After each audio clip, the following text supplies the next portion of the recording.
সকাল সকাল না বাড়ির সামনে মাছআলা চলে এসেছিলো। আর সেদিন ছিল স্কুলের ছুটি, মেয়ে ঘুমোচ্ছে, বড়মশাইও ঘুমোচ্ছে। তো আমি গিয়ে নিচ থেকে মাছটা নিয়ে আসলাম। কয়েকদিন থেকে পরপর রুই মাছটা অনেক খাওয়া হলো, তো ভাবলাম আজকে একটু জ্যান্ত মাছ নিই। তো এই যে বড় সাইজের একটা সিলভার কাপ মাছ নিয়ে চলে এসেছি। এই মাছটা তোমরা কে কে খেয়েছো অবশ্যই কমেন্ট করে জানিও।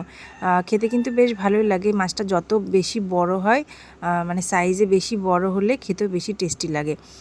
তো আমি না আগে মাছ কাটতেই পারতাম না, এখন বেশ কাটতে কাটতে অভ্যস্ত হয়ে গেছি, শিখেও গেছি। আগে মাকে মানে না পারলে না, যখন এখনও তাড়াহুড়ো থাকলে মাকে দিয়ে কাটিয়ে নিয়ে আসি, আর না হলে মাছআলা কে বলি যে কেটে দাও, আমি বাড়িতে গিয়ে আঁশ ছাড়িয়ে নিচ্ছি।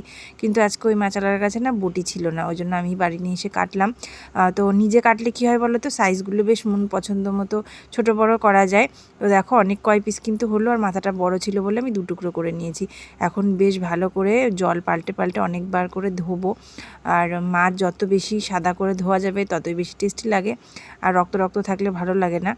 তবে দেখো বেশ অনেক কয়বার কিন্তু আমি জল পাল্টে পাল্টে ধুয়েছি।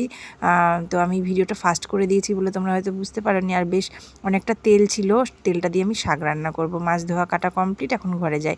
টাটা, দেখা হবে নেক্সট ভিডিওতে।